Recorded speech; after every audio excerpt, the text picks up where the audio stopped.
Hi, Blastpop here. Today I'm taking a look at something I got from Christmas 2021 from my family. It's been out for a little while, but it's a Ted Raicer game and certainly deserves to be looked at based on the previous works that he's done, not only with Paths of Glory, but so many other games, including the Dark Valley and several others.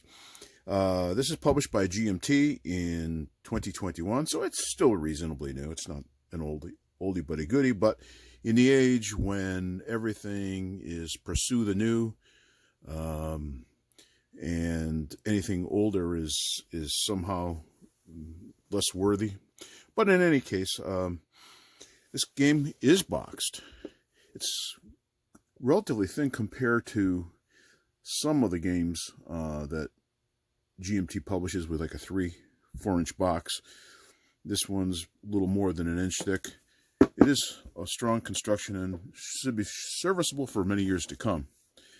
On the back of the box, it gives you information about what's included. It includes a 2234 map sheet, which is paper. I'm not opposed to that, but I've become less used to having paper and have been enjoying the benefits of a mounted board. In the past, I was an adherent to just using map sheets and putting plexi under it, but there's a certain tactile feel, but nonetheless, it's still serviceable. It doesn't degrade from the play value. None. 2 counter sheets, a rules book, a playbook, 2 identical combat and terrain player aid cards, 1 charts and table card, and 1 6-sided die. Units of regiments and brigades. Each turn is a quarter month, which is an interesting way of putting for a week, but anyway. 2.25 miles. And is the latest. This game is Ted Raicer's latest operational World War II game that began with the Dark Valley, the East Front campaign in 1941 to 1945. It uses a chit pull activation system that determines the order and types of each side's actions during the game's 10 action-packed turns from June 6th to August 21st, 1944. The availability of action round chits for the Germans and separately for the British and U.S. forces is itself determined by a draw of weather chits once per turn, which reflects the importance of weather on the effectiveness of Allied air superiority and shipping across the Channel. Weather also determines the number of German reaction markers, which allow limited response to Allied actions. The dark, in quote, chit pull system makes the Dark Summer an excellent game for solo play, which is nice, while keeping both players involved in face-to-face play. It extends from just south of Cherbourg, which is represented by a box, southwest to Avranches and to Alencon, and allowing both players to recreate the entire campaign from D-Day to the close of the Falaise Gap in late August. If I'm mispronouncing my French, please excuse me. Units are mostly regiments and brigades. Victory is determined by the Allies capturing Cherbourg, exiting units to Brittany and Paris, and preventing German units of exiting of the German units. But the Allies win a sudden death victory if they capture all the cities on the map before turn 10. And the Germans win a sudden death victory by closing any 3 Allied beaches, 2 of which must be contiguous. The unknown activation sequence means the Allies cannot take the safety of his beach landings for granted in June. It's a moderate complexity and has all the accoutrements you would expect in a Normandy game, including TAC air, carpet bombing, Auschwitz battalions for the German strike points, rules for D-Day landings, Nebelwerfers, and flak guns, among others. And it's a small footprint allows set up for solo study, and a must-have fans for World War II operational system games. Now, this game initially didn't really interest me when it was on the P500 because I have so many Normandy games, but I've heard a number of good things about this, so I wanted to explore it further, and so I put it on my Christmas list, and voila, I've got that. Also included is the Dark Summer rules of play. The manual comes in at 24 pages.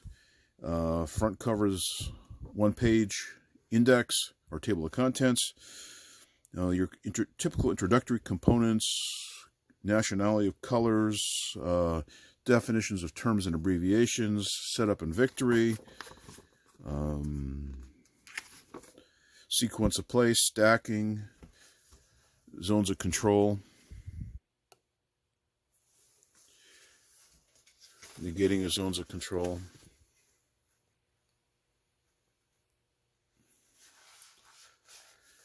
Looks like a gloss paper, which I'm not a fan. I prefer a semi-gloss. Got examples, color examples of units, a little bit of map example here.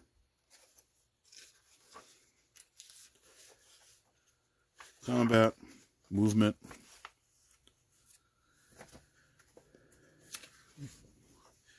combat support markers, special rules for carpet bombing, naval support, Nebelwerfers, attrition, setup boundaries, reminders, general reminders.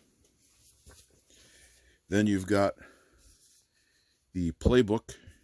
And one thing is really telling about this picture, and if you don't really look at it, now they talked about the West Wall and the areas in France occupied by older men and men that have been wounded previously. And if you look in this cover here, you see a German soldier manning a German machine gun right here. Definitely looks older. He doesn't look like he's fresh out of primary school and off to the front.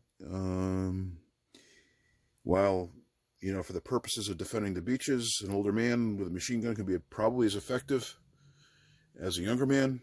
It does show that the Germans were, I think, resorting to the bottom of the manpower barrel.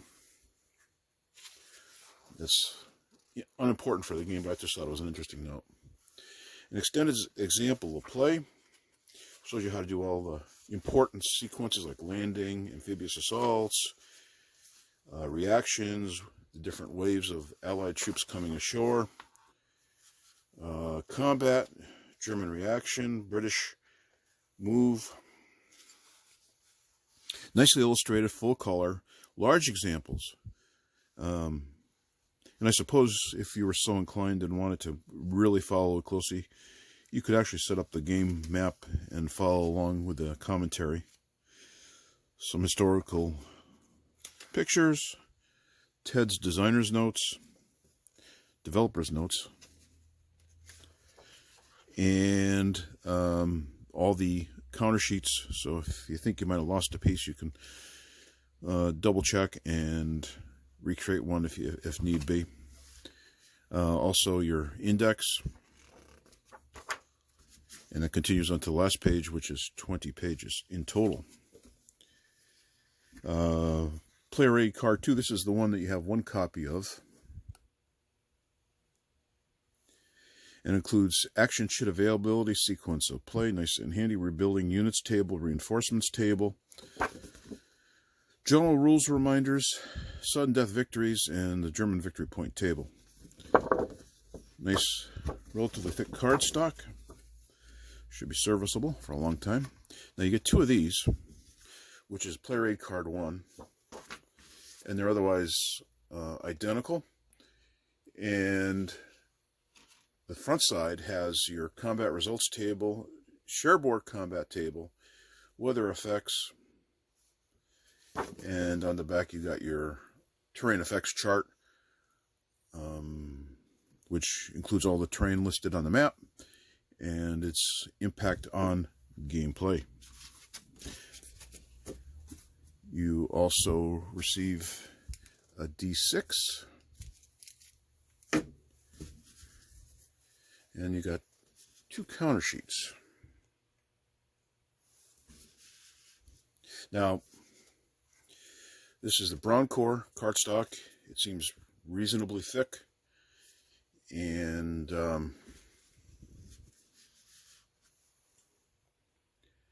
nicely registered, large size. They're at least 5/8, if, or maybe 9/16. I'm not entirely sure. You have your tried and true Americans in American green, the British in tan. You have your combat and your movement. And for certain units which have differing defenses, they have a middle defense factor.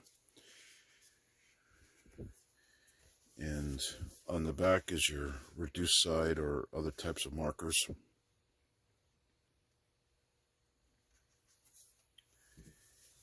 And then for the Germans, you have their forces and you have strong points, your untried units, not sure what they are. Here's German SS.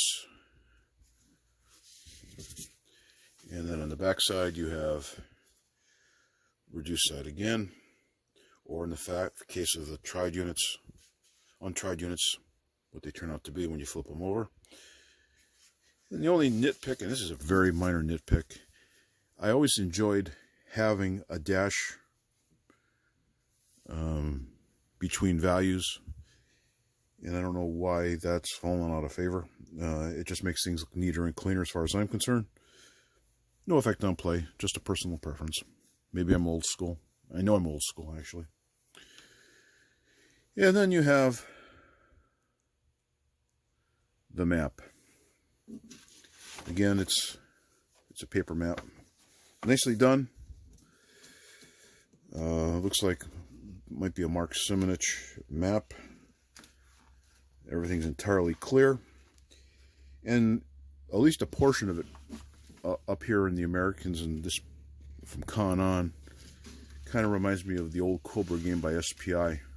So it harkens back to me, at least, in a positive way, that game, which I enjoyed quite a bit over the years.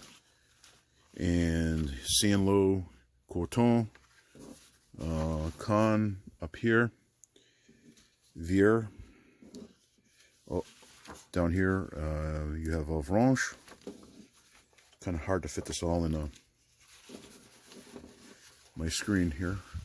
And then you have your waves up here, your Cherbourg box, the Eastern box for Germans and Allied units.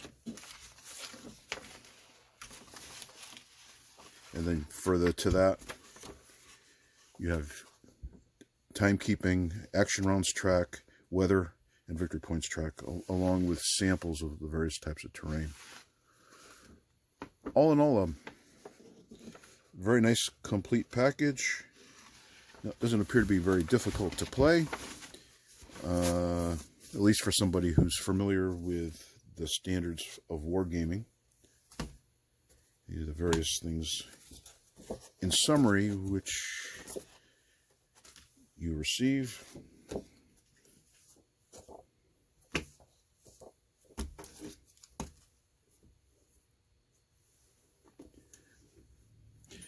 This has been Blastpop.